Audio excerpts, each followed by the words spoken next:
இது மாதிரி இவங்க பொய் வழக்கு போடுறது, அதாவது இப்போ ஒரு அச்சுறுத்தல் கொடுக்குறாங்க. எப்படின்னா தமிழ்நாடு அரசு போக்குவரத்து கழகத்துக்கு போக்குவரத்து துறைக்கு அச்சுறுத்தல் கொடுக்குறாங்க. ஏன் அவங்க இப்போ ஒரு பார்க்கிங் இல்ல, ஒரு 4 பேசஞ்சர் நிக்கிறாங்க.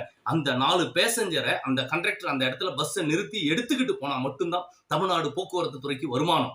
4 பேர் 40 பேர் எடுத்துட்டு போற பஸ்ல 4 பேரை மட்டும் எடுத்துட்டு போனா யூஸ் கிடையாது. சோ எந்தெந்த இடத்துலலாம் அவங்க நிறுத்தி பேசஞ்சரை ஏத்த முடியுமோ அந்தந்த இடத்துல மக்களை ஏத்தணும். மக்களுக்கு சேவை செய்யக்கூடிய ஒரு தமிழ்நாடு அரசு போக்குவரத்து கழகத்தின் மீது அவதூறு பண்ணுறதும், அவங்க மேல அபராதம் விதிக்கிறதும், அப்போ மக்களை பயமுறுத்துறதும், தமிழ்நாடு காவல்துறைக்கு நீ டிக்கெட் எடுக்க சொல்லிட்டியா, தமிழ்நாடு அரசு போக்குவரத்து கழகத்தை நான் அவதாரம் போடுவேன் அப்படின்னு சொல்லி பயமுறுத்தக்கூடிய தமிழ்நாடு காவல்துறையை தட்டி கேட்க இதுவரை என்ன சட்டம் கொண்டு வந்திருக்கோம் பாருங்க. ஒரு ஃபேக் எஃப்ஐஆர் 77/2021 போட்ட ஒரு சப் இன்ஸ்பெக்டர் காமிலா பானுவை இன்ன வரைக்கும் கைது பண்ண தமிழ்நாடு காவல்துறைக்கு வக்கில்ல. ஒரு எஸ்பிக்கு வக்கில்ல, ஒரு ஐஜிக்கு வக்கில்ல, ஒரு டிஐஜிக்கு வக்கில்ல, ஒருத்தருக்கும் வக்கில்ல.